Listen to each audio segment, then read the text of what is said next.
Ouais, je sais pas si tu vois. C'est quoi ce truc-là? C'est un truc guerrier.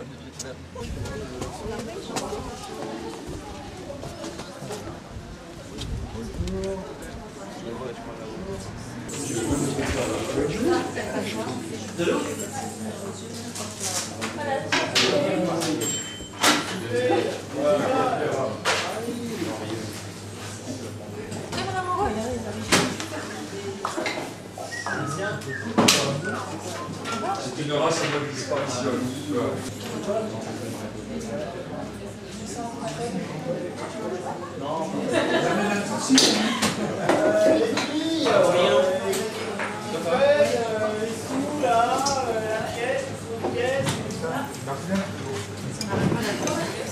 Oui, il y a encore 2 personnes en plus chez Jean-Marc.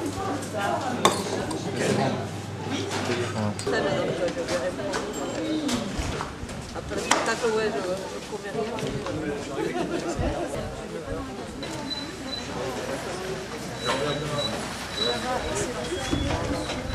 Ça va?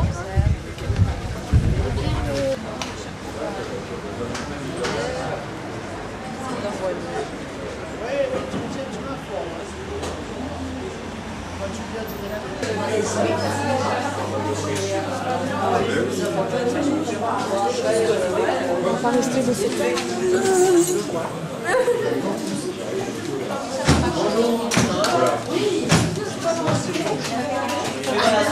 C'est un go, Alors après... Non, mais ces derniers temps, j'étais pas mal bousculé. Moi aussi, je suis formidable.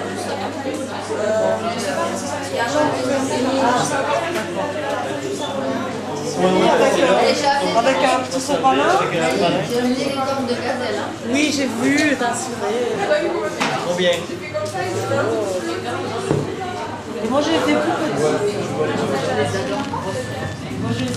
Ouais, non, parce que petite, c'est trop chiant. Non, mais moi j'ai appris à l'école comme ça avec. Des fois, moi c'est la fois où je Et ensuite j'avais vu qu'on avait gardé les rêves de la famille. Je l'avais mis au congélateur. Et puis un 4 jours après, hop, j'ai sorti la cadavre et hop, j'ai fait comme ça. j'avais mis au frigo et ça Ça tient bien aussi. a bien tenu. Parce que moi, il y a quelqu'un qui est.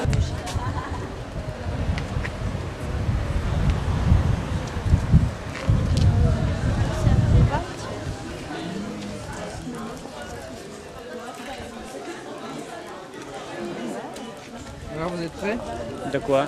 pour jouer? Toujours. Toujours. Avec Dimitri, c'est bien. Ok.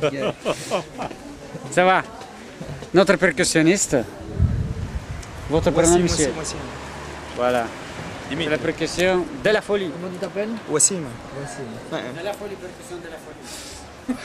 Et alors comment ça marche là? Comment ça marche? Le tzigane avec le flamenco, ça fonctionne bien? C'est bien. Pas Les de problème. mélanges.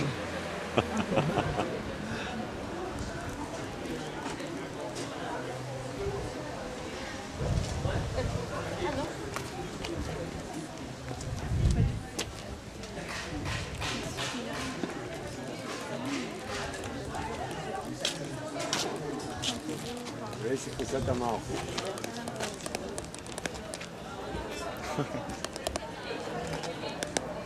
D'accord.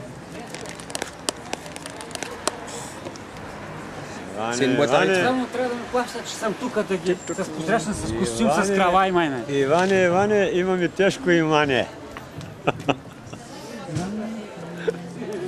Нали?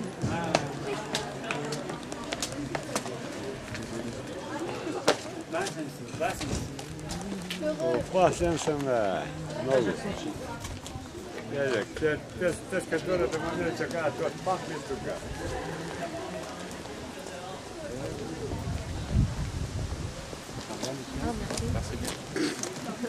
Ма бомбе сега.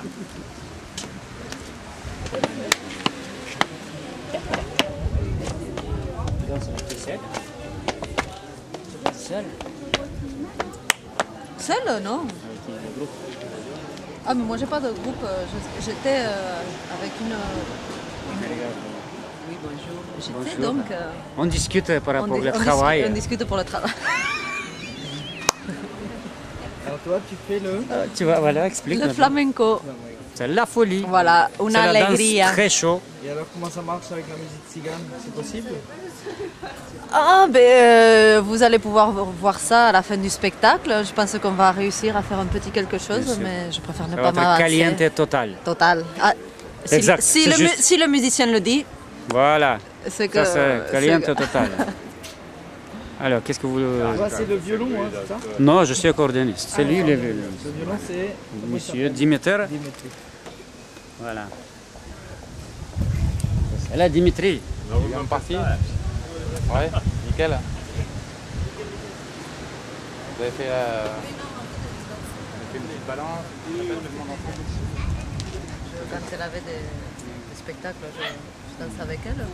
Mais c'est pas mon métier. Ah ouais, du tout. d'accord. Non, moi je le fais parce que j'aime beaucoup. Je prends des cours depuis longtemps.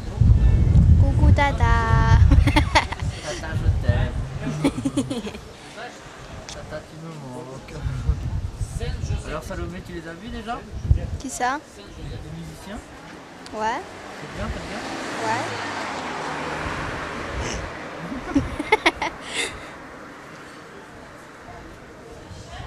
Bah.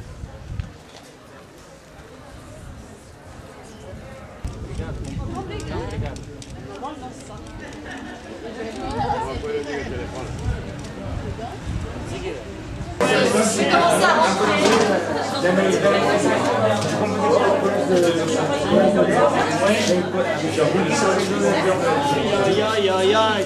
Salut les amis. Ici, non, j'ai rien de cartouche. On est les Amésiens ici. On a un public d'Amésiens qui est venu nous voir. Et voilà.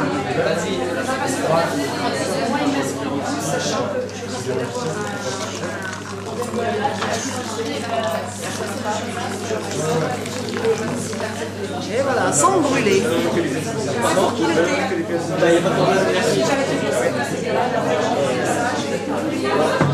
le monde a sauté. Tout le monde est servi. Toi, tu n'es pas servi. Ton ami est servi aussi. Eh bien, c'est pour moi le thé.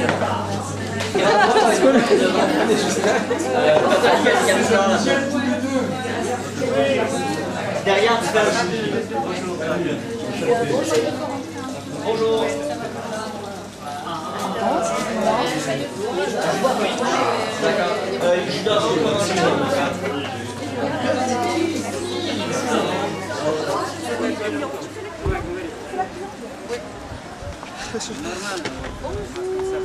Mademoiselle, Un petit thé à la menthe, s'il vous à la plaît. menthe, avec plaisir. Vous êtes belle. Oh, merci. Да, прямо с караваем с хлебом. Voilà, un petit thé. Attention, c'est brûlant. Vous l'avez fait de vos mêmes faits? Oui, avec de la menthe fraîche. Oh là là. Nos amis, vous désirez un thé? Oui. Petit thé? Oui. Nous allons donc y aller. Voilà.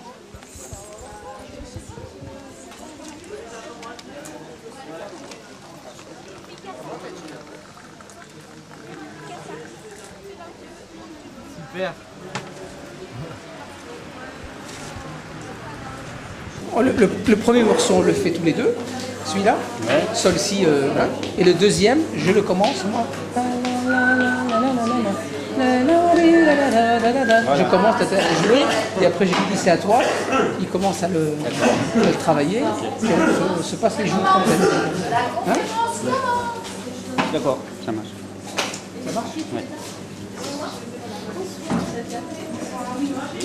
Oui.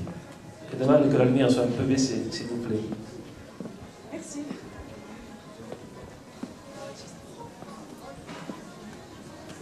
Je vais me présenter, donc pour ceux et celles qui ne me connaissent pas, je m'appelle Simona Jorovic et d'abord, puisqu'on parle d'une conférence, ça fait très sérieux, c'est pas du tout comme ça qu'on le voit ici, qu'on le perçoit ici, toute la soirée, tout le spectacle, moi je l'ai prévu et nous on l'a prévu ensemble à la Tzigane, entre guillemets, donc vraiment très spontané, très simple, sans se prendre à la tête. Moi je ne suis pas une conférencière, donc il ne faut pas s'attendre à une conférence de l'université. Premièrement, et puis deuxièmement, je ne suis pas historienne non plus. La plupart des choses que je connais sur les Roms, c'est de mes propres expériences. Moi, je ne suis qu'une voyageuse, semi-nomade, je dirais. Donc, moitié du temps, je suis chez moi, la moitié, je suis en voyage, chez les Roms, avec les Roms, un peu partout. Bon, bien sûr, il y a quand même des recherches derrière, hein, sinon je ne pourrais pas être là ce soir. Mais à la base, mes connaissances voilà, sont basées sur mon expérience personnelle. Je suis serbe, donc je ne suis pas française. Si je fais des fautes, ne m'en voulez pas. Je pense que je parle assez bien voilà, pour qu'on puisse me comprendre correctement. Donc, on est ici avec monsieur Daniel Elzier, en fait, qui est le président de l'association pour la diffusion et la promotion des cultures tziganes. Dans le sens où on s'est toujours intéressé à la musique tzigane, mais souvent d'une façon très superficielle. Donc ce qui nous intéressait, c'est hop hop, les petits airs roumains, on claque les doigts, on tape les pieds, et, on rigole. Et les Roms ont souvent été considérés comme les personnes qui sont là pour nous distraire, et ça s'arrête là. Les cultures tziganes, que ce soit la musique, que ce soit la danse, que ce soit les peintures. On est ici ce soir, monsieur Marcel Ville. J'espère que vous allez pouvoir faire un tour à son exposition aussi. À tous les niveaux, c'est une culture qui est... c'est plus que riche. Il s'agit de mystère pour moi et pour nous tous, je pense. C'est un peuple qui restera... à jamais mystérieux, même si on essaie de les approcher, et même si eux, ils sont très généreux, très accueillants, et ils partagent avec nous tout ce qu'ils peuvent partager, mais ça restera toujours... excusez-moi, ça me gêne beaucoup la lumière. C'est possible de... J'arrive... Quand je ne vois pas les gens, j'arrive pas... Ouais. Donc je pense que c'est un peuple qui restera un mystère à jamais pour nous. J'espère que... Je suppose que si vous êtes là ce soir, c'est que vous avez envie de découvrir un petit peu plus, d'aller plus loin. C'est ce que nous, on va essayer de faire aussi au niveau des danses et des musiques, voilà, d'approfondir un petit peu, de montrer dans quel pays, comment on danse et on joue la musique tzigane. Puisque, bon, pendant très longtemps, on ne savait pas d'où ils venaient, les Roms. Quand je parle des Roms ou des Tziganes, ça comprend les Manouches, les Gitans, les Roms, les Dômes, voilà, Bohémiens, enfin tous les trucs comme on les appelle. Le Rom, c'est l'appellation officielle, hein. Tzigane très utilisée aussi, donc ça comprend tout ça. Donc en fait, pendant longtemps, on ne savait pas d'où ils venaient. On les croirait venir de l'Égypte. Donc eux-mêmes, souvent se disaient égyptiens, mais ils ne parlaient pas de l'Égypte, ils parlaient de la vallée du... Enfin, une région de la Grèce, parce que quand ils sont arrivés en Europe, ils sont passés par la Grèce d'abord, hein, donc ils sont restés installés dans la région de Péloponnèse, donc dans une partie s'appelait la Petite Égypte, d'où donc l'appellation aujourd'hui gypsies, gitans, etc. Donc pendant longtemps, on les croyait venir de l'Égypte, et ce n'est qu'au XVIIIe siècle qu'on s'est rendu compte que leur langue, puisque c'est la seule chose qu'ils ont amenée de l'Inde, entre guillemets, c'est la seule chose qui était... c'était le seul lien finalement visible avec leur tradition donc, indienne, avec leurs origines indiennes. Donc on a commencé à chercher un petit peu plus, à creuser un petit peu plus, et puis on s'est rendu compte que les origines, c'est plus au niveau du Pakistan, de l'Inde du Nord, Afghanistan, etc. Donc moi, ce que je vais faire, je mettrai quelques images pour que vous puissiez vous rendre compte un petit peu de quoi on parle. Moi, ce que j'avais prévu, c'est tout simplement, sans parler des faits historiques très compliqués, des invasions, de trucs, tout simplement vous dire d'où ils viennent, donc de l'Inde, par où ils sont passés et à peu près comment ils vivent aujourd'hui dans ces pays-là. Et ensuite, on va essayer, monsieur Elzier a préparé une petite diaporama où vous allez voir comment ils vivent aujourd'hui, notamment en France, et enfin, vous allez voir tout à l'heure. Hein. Donc voilà, ça c'est une petite première image que j'ai préparée, c'est l'Inde. Je pense que vous reconnaissez tous. Ce qu'il y a à dire, c'est que l'espèce de chariot sur lequel ils sont, Il s'agit de leurs origines. Aujourd'hui, on a des roulottes, on a des caravanes, il y a plein de trucs, ça a beaucoup évolué. C'est toujours la même chose, puisque bon, on parle de la langue, mais il y a beaucoup de liens finalement. Quand vous avez ce chariot, c'est vraiment tout ce qu'ils ont, c'est leur maison, il y a tout dessus, donc ils voyagent avec, ils vivent dessus, ils mangent dessus, ils dorment dessus. Quand c'est à l'arrêt, bah, c'est en dessous. Quand c'est en voyage, c'est dessus. Hein. Donc, c'est donc sur ce genre de trucs qu'ils sont partis de l'Inde du Nord. Je vous montrerai quelques images simplement pour voir un petit peu à quoi ça ressemble. Puis vous allez pouvoir comparer, même au niveau des bijoux, au niveau des costumes, etc. Donc vous allez pouvoir voir tout ça. Les femmes, ça n'a pas changé. C'est souvent beaucoup les femmes qui travaillent. En Inde, c'est toujours le cas, parce que si vous allez chez les nomades en Inde, il y en a beaucoup aujourd'hui dans le Rajasthan, dans le Pendjab. Moi, j'y vais très souvent, et c'est souvent les hommes qui restent à la maison et qui discutent entre eux, puis les femmes qui vont travailler. Voilà. S'il fait 40 degrés, ils sont là dans les champs travailler. En fait, ce qu'il y a à dire sur les Roms indiens, plus jamais tu vas pouvoir t'installer, plus jamais tu vas pouvoir boire l'eau de la même source, etc. Donc c'est une légende qui est très répandue et qui, les Roms souvent vont vous raconter. Ceux qui ont étudié un petit peu la question, ils vont parler d'autre chose. Souvent ce sont des invasions de Mohammed Ghazni qui, après avoir envahi l'Afghanistan vers l'an 1000, entre 1001 et 1027, qui a envahi l'Inde, qui a attaqué l'Inde 17 fois et qui... À cause de ça, donc les Roms, pour éviter de devenir esclaves, ont été obligés de fuir. Les légendes et les histoires, je peux vous en raconter 50. Je pense qu'on ne saura jamais avec certitude ce qui s'est passé exactement. Ce qui est sûr, c'est qu'ils ont traversé l'Afghanistan et la Perse. Ils ne se sont pas installés, ils ne sont pas restés très très longtemps, puisque ce sont des régions qui sont très pauvres, où ils ont été très mal accueillis. Même aujourd'hui, il n'y en a pas beaucoup. En Afghanistan, il y en a 20 000. En Perse, en Iran, il y en a peut-être 100 000. Et il y a une légende qui est très intéressante, aussi très, très évoquée, qu'il y a dans l'année 420, il y a le roi perse. Les années ne sont pas importantes, on s'en fout. Il y a un roi perse qui voulait distraire son peuple, qui a demandé à son beau-frère, le roi indien, qui habitait dans la vallée du Gange, justement, de lui envoyer 12 000 musiciens. Ils sont arrivés, les 12 000 musiciens, hop, il leur a donné de la terre, un bœuf, tout ce qu'il faut pour pouvoir continuer donc à vivre tout en amusant le peuple, pour pouvoir cultiver, pour pouvoir s'installer dans la région. Eux, les terres, ils ne sont pas occupés parce que c'est chez les Roms, même aujourd'hui, les Roms, ils ne travaillent pas, ils ne sont jamais agriculteurs, entre guillemets. Ils estiment que les fruits, les légumes et tout ce qui est dans la nature pousse tout seul. Et voilà, c'est resté. Et je ne sais pas si c'est les origines indiennes qui font. En tout cas, à l'époque, quand ils sont arrivés en Perse, apparemment, donc, ils ont été envoyés 12 000 musiciens. Au lieu de travailler les terres et de continuer à vivre là-bas, hop, en fait, ils ont égorgé le bœuf, égorgé le bœuf, je dis. Voilà. En tout cas, ils ont tout gaspillé. Et à un moment donné, ils se sont retrouvés sans rien en se disant qu'est-ce qu'on fait maintenant? Le roi s'est mis en colère parce qu'il lui a dit mais je vous ai donné les terres, vous faites rien, maintenant vous êtes maudits. Et pareil, vous allez continuer à voyager dans le monde, à errer dans le monde. D'où il y a encore une légende donc, sur l'errance, pourquoi ils sont restés nomades. Bon. Donc on croit que c'est pour être musiciens qu'ils sont arrivés en Perse. Aujourd'hui, quelques images. Bon, ça c'est encore l'Inde. Voilà, ça c'est une petite fête indienne.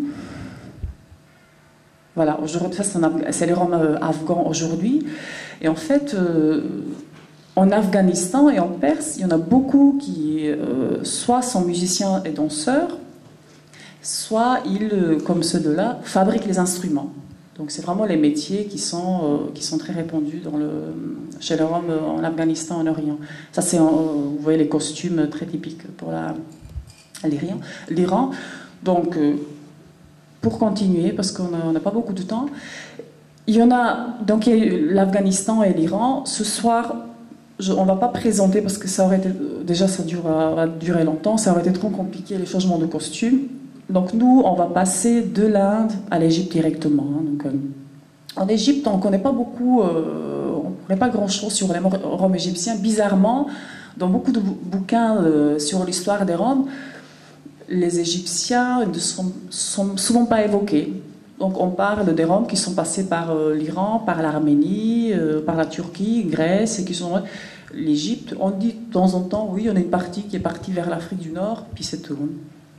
Donc c'est vrai que quand on écoute la musique et on regarde la danse, et au niveau du costume, à tous les niveaux, il y a une grande influence d'Afghanistan, d'Iran, de l'Inde et tout ça, et on le sent, ce fil, parce que moi, de mon côté, bon, les historiens ont étudié la langue, moi j'ai étudié la danse et la musique, et c'est un fil bien... Enfin, mais l'Égypte est un petit peu à part.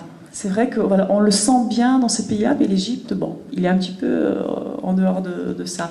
Effectivement, vous voyez une danseuse égyptienne, Tigane. Quand ils sont arrivés, c'est au XIe siècle qu'ils sont arrivés en Égypte, donc il y a une petite partie à travers la Syrie qui s'est dirigée au Caire. Ils s'installent souvent soit du côté des grandes villes, où ils peuvent s'adapter, parce que leur façon de vivre, c'est ça, c'est s'adapter, essayer de trouver...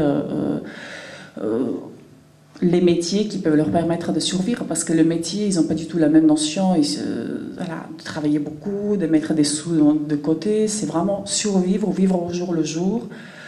Ils viennent sur place, ils se disent, bon, là c'est comme ça, c'est la région fertile où on peut éventuellement, hop, en tirer un petit truc, parce qu'il y a beaucoup de paysans, donc on peut travailler pour les paysans des petits machins. Ici, ben, il y a une grande ville, on peut jouer un petit peu, on peut travailler au marché, revendre des trucs. C'est vraiment comme ça qu'ils vivent, hein. C'est pas du tout... avoir un métier et puis mettre des sous de côté pour au cas où. On travaille la journée pour survivre. Le soir, on rentre, on est content parce qu'on a gagné un petit peu pour pouvoir manger demain. Et là, c'est la grande fête. On allume le feu et puis hop, super, c'est parti. On est riche, on n'a pas besoin de plus. Et donc, quand c'est très provoquant, c'est très dans le... ils dansaient ça dans les foires, dans les mariages...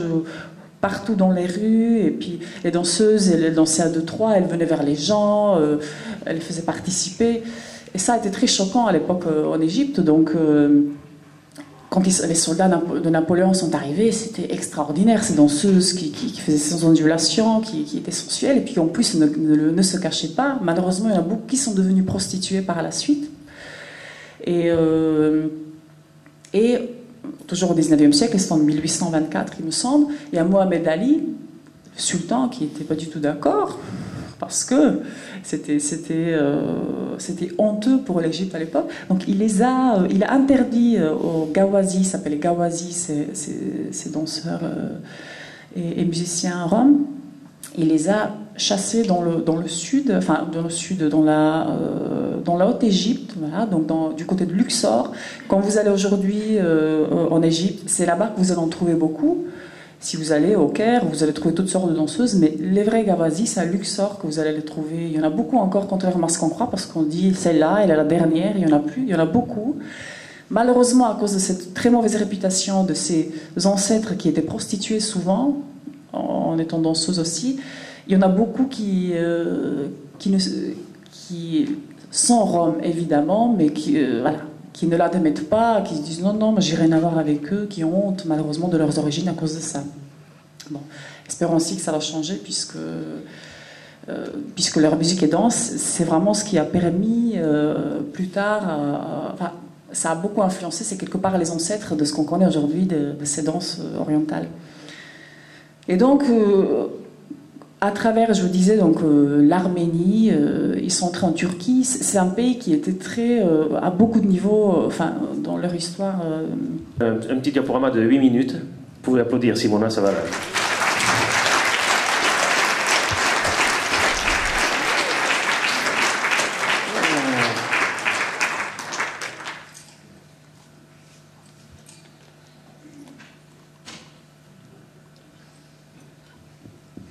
Et puis, désolée, je me suis laissée aller un petit peu. Alors, j'aimerais bien qu'on baisse la lumière. En fait, ce que je vais faire pendant que vous avez ça, au moins une partie, je vais chanter le chant Djelem Djelem, qui est le chant, l'hymne des Roms. On s'est quand même organisé depuis quelques années. Ils ont eu le droit à un congrès mondial en 1971 où on s'est penché un peu plus sur la question, on s'est dit, bah, ils n'ont pas un pays, mais ils ont le droit d'avoir certaines choses que nous avons. Donc un drapeau, que vous allez voir sur les images qui suivent, un drapeau, un hymne qui est Djelem Djelem Lungo Nedromenza. Et le diaporama dure 8 minutes, il est en deux parties. La première partie nous dit ce qu'il y a de commun entre les gitans, les roms, les manouches, etc. Et la deuxième partie nous dit comment ils sont aujourd'hui en France et comment on les considère nous peut-être, et ça nous posera des questions. Baissez la lumière complètement.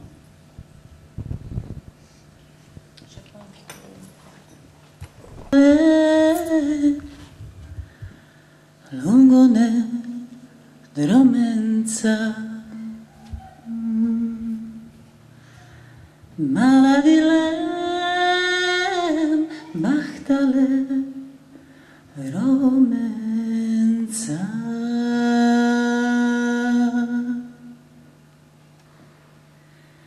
Djelem Djelem Lungo Nedromenza Maladilem Machtale Romenza